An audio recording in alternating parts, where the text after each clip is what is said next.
शेतकरी बंधूंनो नमस्कार. आज आपण या व्हिडिओच्या माध्यमातून हरभरा या पिकामध्ये शेवटची फवारणी कोणती घ्यावी, त्यासाठी महत्त्वाचे काही औषधं मी सांगणार आहे.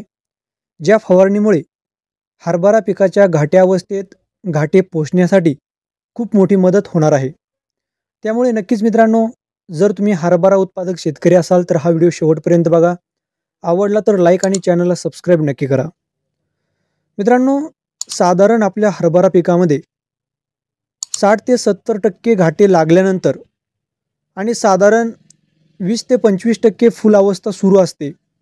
अशा परिस्थितीमध्ये आपल्याला हरभरा पिकामध्ये शेवटची फवारणी घ्यायची आहे.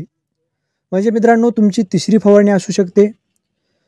आणि विशेष हरभरा पिकाच्या घाटे अवस्थेत एक मोठा प्रॉब्लेम आहे, तो म्हणजे घाटे अळीचा. मित्रांनो, घाटी अळी हिला वैज्ञानिकदृष्ट्या हेलिकोवर्पा आर्मिजेरा म्हणतात. आणि ही अळी घाट्यांना छिद्र करून जे घाट्यामध्ये दाणे असतात त्याला पूर्णपणे खातात आणि आपलं आर्थिक नुकसान करतात. त्यामुळे अळीचं व्यवस्थापन करणं खूप गरजेचं आहे. त्यामुळे मित्रांनो, जर यावर्षी तुमचा हरभरा चांगला असेल, साधारण तुम्हाला वाटत असेल की आपला हरभरा खूप चांगला आहे, तर अशा शेतकरी बांधवांनी थोडा खर्च केला तरी चालेल. त्यासाठी कोराजेन 6 ml प्रतिपंप याप्रमाणे तुम्ही अळीनाशक घेऊ शकता.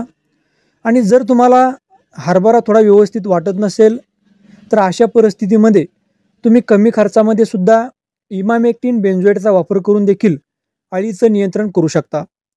इमामेक्टिन बेंझोएट 10 ते 12 ग्राम प्रतिपंपसाठी घ्यायचं आहे. मित्रांनो, त्यानंतर हरभरा पिकामध्ये जे घाटे आहेत ते चांगले पोषण्यासाठी, दाण्यांना चांगली चकाकी येण्यासाठी, दाण्यांचा आकार वाढण्यासाठी विद्राव्य खताची सुद्धा गरज असते. त्यामध्ये तुम्ही 13-0-45 100 ग्राम किंवा 00-50 100 ग्राम या पद्धतीने कोणतंही एक विद्राव्य खत घेऊ शकता. मित्रांनो, एक महत्त्वाचा विषय असतो की एक हार्मोन आहे, तो म्हणजे जिबर्लिक ॲसिड. मित्रांनो, जिबर्लिक ॲसिड दाण्यांची साईज वाढवण्यासाठी खूप मदत करणार आहे. त्यामुळे जिबर्लिक ॲसिडसुद्धा, जे लिक्विडमध्ये जिबर्लिक ॲसिड आहे, साधारण प्रति 20 लिटर पंपसाठी 40 ml याप्रमाणे तुम्ही फवारणीमध्ये घेऊ शकता. बुरशीनाशकाची शक्यतो आवश्यकता पडणार नाही. पण जर तुम्हाला वाटत असेल शेवटच्या फवारणीमध्ये बुरशीनाशक घ्यायचं आहे, तर साधारण तुम्ही कमी खर्चामध्ये एखादं बुरशीनाशक घेऊ शकता.